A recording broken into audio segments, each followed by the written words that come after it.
Ramsey? Yes, sir. Sit down.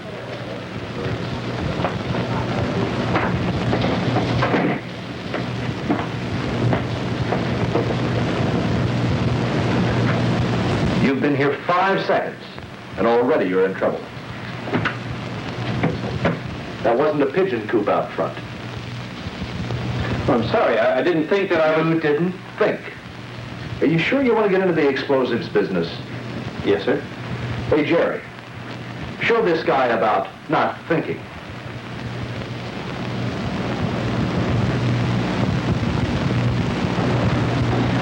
Look, I'm sorry about the matches. Says here you were a gunner's mate for 3 years. Yes, sir. Explosives have always fascinated me. Just what I need. Another explosives freak. So you load a couple of big guns and right away you're a big expert. Oh, hey, man. My deodorant stopped working. Listen, Ramsey, I took over this section 10 years ago. First thing that happens was Jerry there does his number. 1/50th of an ounce of tetrol. Suddenly there were fingers splattered all over the ceiling. A month later, my boy came to work for me. Nice-looking kid. You remind me of him. He was just out of the service. One day he was going to conjure up a super explosive. It was going to surprise me. Well, he surprised both of us. Stuff went off accidentally right in his face. Eyes, nose, chin, teeth, just sticky pulp. He's a mathematician now. Likes to be alone. So, that was 2 accidents in my first month. And there hasn't been another in 10 years. And there's not gonna be. I see. Now, do you still want the job? Good. I was hoping you would. Welcome to the lab. I think you'll like it here. We do some interesting work. Come on, I've got some indoctrination for you.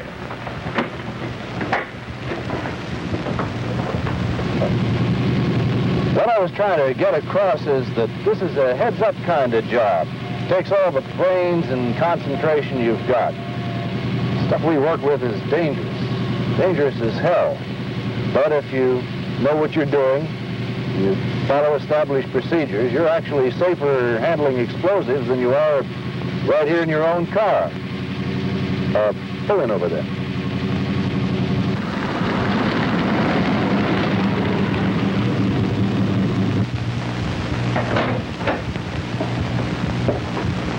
Interesting looking place. This is our weapon display museum. And this is just a small sampling of the literally hundreds of explosives you'll encounter here at the lab. Isn't this supposed to be bad practice? Having all these different explosives in the same place? Absolutely. But if you notice, everything in this room is inert. You never find the real stuff together like this. You recognize any of it? Some. Well, before you work with any of these, you better know their properties as well as you know your own name. Now, you see how the stuff is arranged?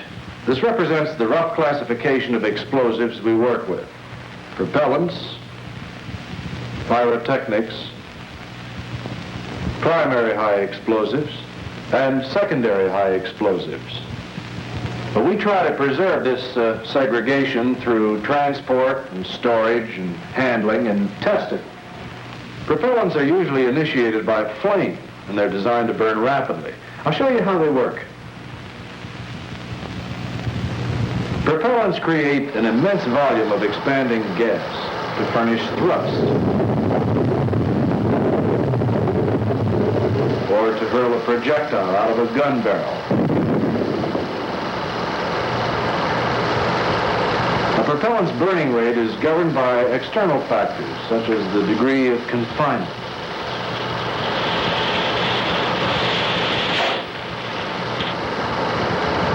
Now, if you take the same stuff and confine it,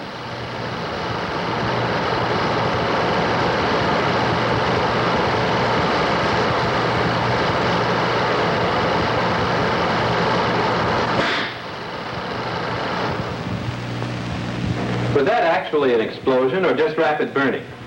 Well, the difference is purely academic. But it does make for rather interesting debate while you're laid up in the hospital. I get your point. Pyrotechnics, too, are usually initiated by flame, and they're also designed to burn.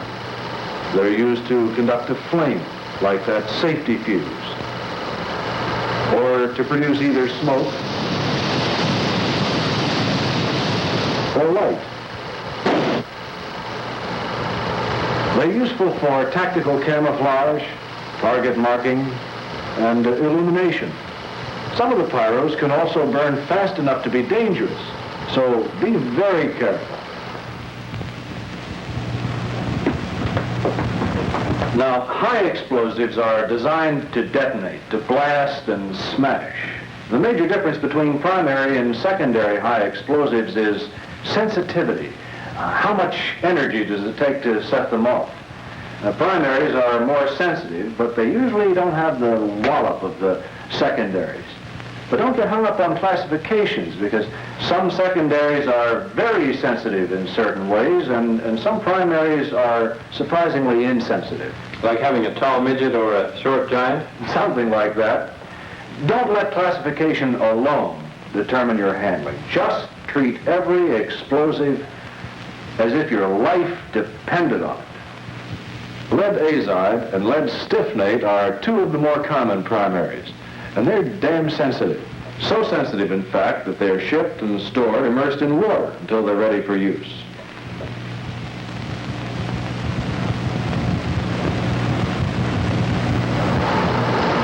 Most primaries will detonate under impact, or if it's exposed to flame. Most other high explosives, when ignited, will only burn, sometimes harmlessly. In fact, this is the way we used to dispose of old explosives.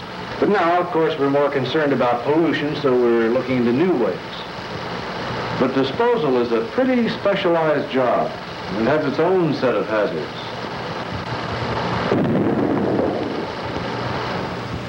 Now, because of their sensitivity, we don't use primaries in large quantities.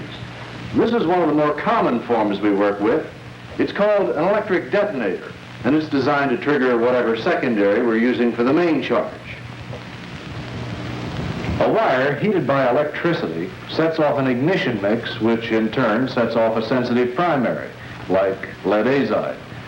The resulting flame and shock triggers a quantity of secondary explosive, like PETN. This whole chain of events produces enough blast to detonate just about any main charge. Total weight of the explosive in a detonator is only about 1/30th of an ounce. But even by themselves, these babies can do a surprising amount of damage. Yeah, I'm sure. Say, what kind of a fuse is that? It's not fuse, it's detonating cord. This is safety fuse, which is a tube of pyrotechnic to transport a flame. This is detonating cord, which is a tube of high explosive, usually used to conduct a detonation from point to point. Frogmen use detonating cord to set off a cluster of explosive charges simultaneously.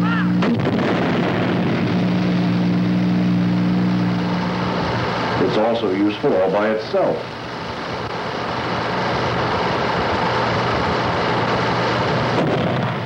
That's just a tiny example of the blasting power of a secondary explosive. The secondaries are the heavy stuff, the ones that do the work for you. We use them in large quantities. TNT and RDX are two of the more common secondaries. Since secondaries are usually less sensitive than primaries, they're generally safer to handle. Some can be molded, cut, or machined. Why would you want to? Well, the shape of the charge dictates the shape or concentration of the detonation wave. Different shapes do different jobs. Certain secondaries, for example, can be formed into flat, flexible sheets for specialized applications. You can even slice this type with a knife. Or cut it with a pair of scissors. Ramsey, you're not using your head. Scissors rub and pinch. They can create enough friction to set off even a secondary. I just can't overemphasize the importance of knowledge when you're working with explosives. Well, let me show you another example. TNT, RDX, common explosives with known and predictable properties. But often we use mixtures of the two to create a different explosive with totally different properties, sometimes unpredictable properties. That's why we always start with extremely small quantities of new explosives, and as we learn their properties, we slowly move up to larger amounts. Now, you might think you're being wildly creative, whipping up a new explosive that you think will carry your name. What usually happens is they'll be carrying part of your anatomy in a sack. Know what you're working with. Don't make assumptions. And don't improvise. Now, it should be obvious that we don't store primaries and secondaries together. What's not obvious is that what might be okay for one explosive in a class might be disastrous for another. For example, lead stiffnate and lead azide are both primary explosives. Stiffnate is more sensitive than azide, yet you can safely store stiffnate in a copper vessel. Try that with azide, and it begins to react with the cup to form copper azide, which is so sensitive you can't look cross-eyed at it. Before we knew about the phenomenon, we had loaded a number of 20-millimeter shells with lead azide in copper containers. After a while, the shells became so dangerous, nobody'd go near them. So what happened? Well, they're still sitting in a magazine, and we're trying to figure out how to get rid of them. Good luck. Now, come over here. Now, here's a different type of compatibility problem. Two basic chemicals. Potassium permanganate, used for dyes, quite safe by itself. Commercial glycerin, used in lubricants and cosmetics. You can practically drink this stuff.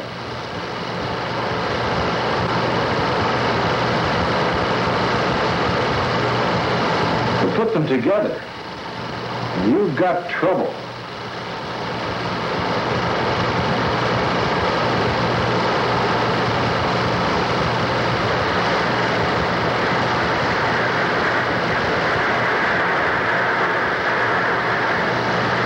Here's another example of two harmless chemicals, potassium chlorate and lubricating oil. But mix them together and you've formed an explosive. Now, what does all this tell you? Good housekeeping. No, perfect housekeeping. You've got to keep your work areas immaculate.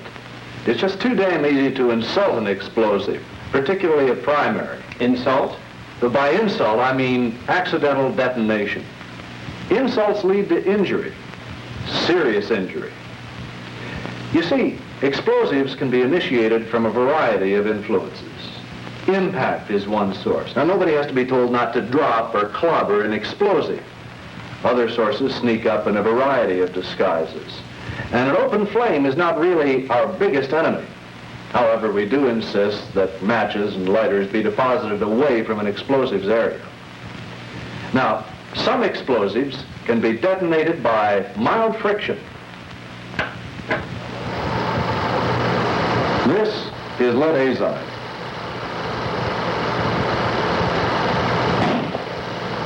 And the reason we insist on the use of non-sparking tools around explosives is that these so-called sparks are actually hot metal particles and could trigger an explosion.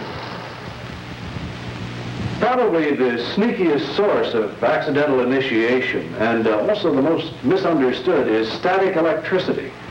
And that's why when we're working with primaries and electric detonators, we try to do all our work in a grounded enclosure. All floors in explosive handling areas are conductive. To ensure good contact between our body and the floor, we always wear conductive shoes or conductive heels. They'll help drain any static charge we accumulate. Socks and work clothes made of cotton or linen are essential. Synthetics generate static, and they're a definite no-no. Now, this is a grounding bracelet. The conductive jelly on your wrist will ensure good contact between your body and the bracelet, which is also grounded. The bracelet's got to be tight, or else you're wasting your time. Now, we have a very definite procedure for handling detonators. Always try to work with them inside the grounded enclosure. Remove only enough for your immediate needs. You notice how the leads are shorted together? Yeah, well, keep them that way until the last possible moment. Look, you've got the lead shorted. Now, aren't the shoes, the bracelet, and the rest just a bit overcautious? No, it isn't. Look, shorting the leads doesn't make this baby completely safe. You've still got a gap across which a spark can jump. Now, let me show you just how easy it is to set one of these off, especially by static electricity. That's the wire that leads to the detonator. That plastic sheet will unground his body and allow a static charge to build up. Now, all he has to do is straighten and... Well, I'll be a son of a gun. You'll be a bloody son of a gun if you don't practice what I preach. And don't fall into that trap that tears up a lot of people. Detonators are so small, they gotta be harmless. Watch this.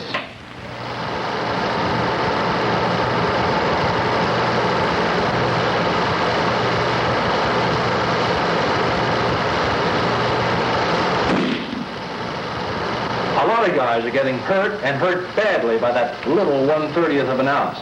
Because they're like you. They underestimate the power of a detonator. They've sure got my respect now. Good. Respect all explosives, but don't be afraid of it. Now just remember what I told you. If you know what you're doing, you keep your mind on your job, you follow established procedures. Hey, Sam. Yeah, How long you been in this racket? about 35 years. What's the inventory? All 10 fingers, 10 toes, faculties and organs intact. I'm impressed. I mean, I'm really impressed. Well, I hope so. Thank you, Sam. Okay. Come on. Showtime's over. We've got places to go.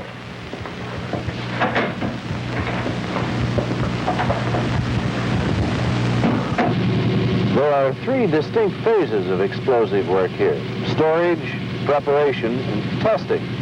Now, each phase has its own unique set of problems, so let's take a look at them one at a time.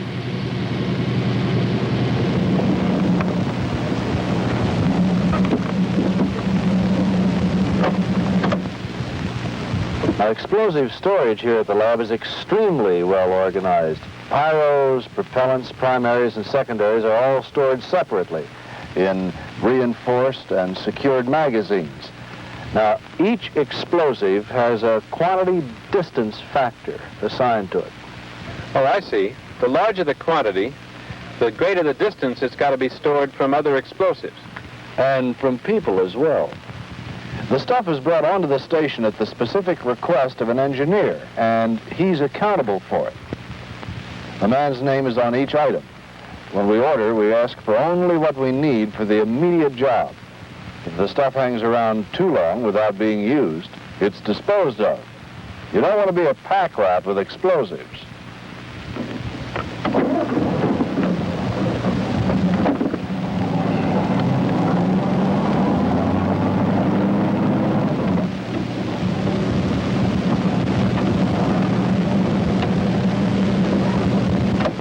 Now, each work area has its own sub-magazine or day locker.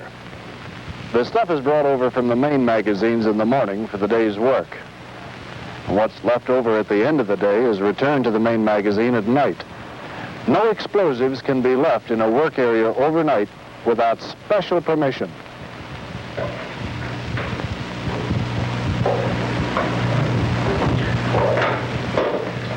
Now, this is one of the things you'll probably be doing.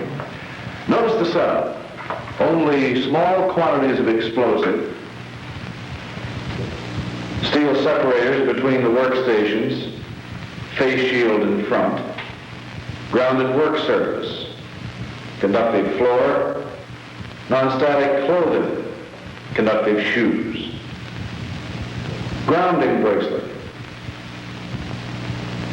safety glasses, and open door. See? Is that an explosion-proof telephone? Yeah, and same thing with the light fixtures and wall switches.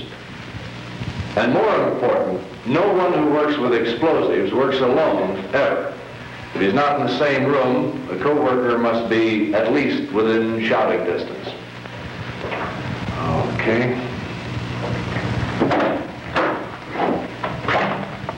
Safety's got to be a religion for explosive workers, at least those that are still around. You see this grounding bar? It's like a holy water fountain and a mezuzah all rolled into one. You just automatically touch it whenever you enter or leave a room. Sure, it's a lot of picky little things, not too important maybe by themselves, but man, do they add up. Or you might just squeak by, neglecting one or two of the procedures. But not for long. No, sir, not for long. Come on, I want to show you something interesting. That's TNT? You're kidding. Nope. Like I said before, the stuff's relatively insensitive, but we still don't like to take any chances. That's 18 inches of steel and concrete between us and that lathe. Whoa, don't go in yet. The scraps on that machine are high explosive. Seems like it takes longer to clean up than to do the job. Well, that's true, but you just can't look at it that way. The length of time you plan for an operation must include cleanup as an integral part of the job. Don't consider housekeeping as an afterthought. It's just too damn critical. Okay, I think you've got a feel for some of the procedures to follow to prevent insults during storage and handling. But when we're testing explosives, we encounter another source of injury in addition to accidental initiation, and that's unsafe firing conditions.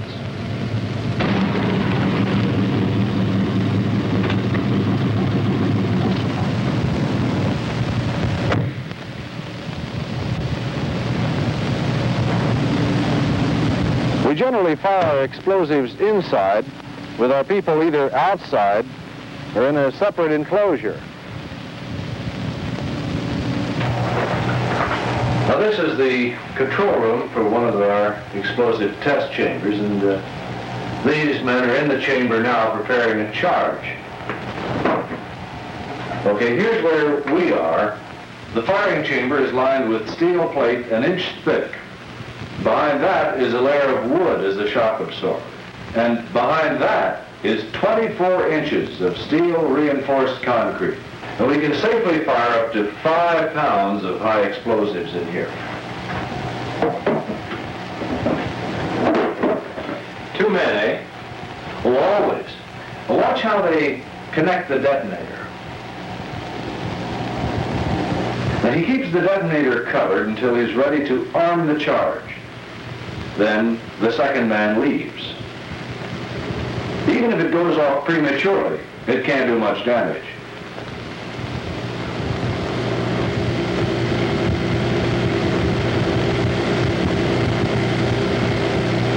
What's that cable on his shoulder? Well, that's the safety link for the firing circuit. No way to get juice to the detonator without that link being connected. It's kind of like wearing a belt and suspenders, huh? Not a bad philosophy.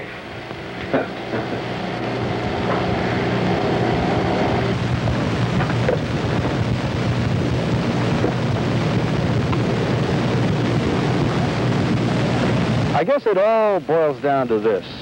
Accidents with explosives result from 2 causes: overconfidence and stupidity. You see, explosives are designed to work for you. Unfortunately, they can also work against you. Respect them. Don't insult them. Use established procedures and don't improvise. Look, I know I threw a lot of stuff at you all at once, but don't worry if you don't have it all cold. The way we work around here is we apprentice a new guy to one of the old hands.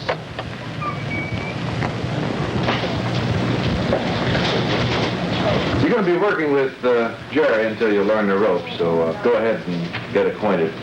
I've got some work to do, so I'll see you later. Well, thanks for the tour.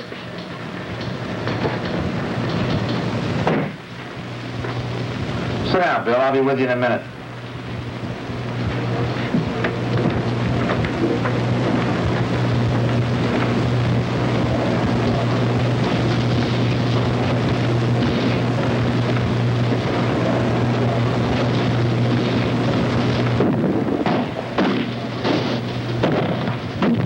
You might just squeak by, neglecting one or two of the procedures. But not for long. No, sir, not for long. Come on. I'll show you where you'll be working.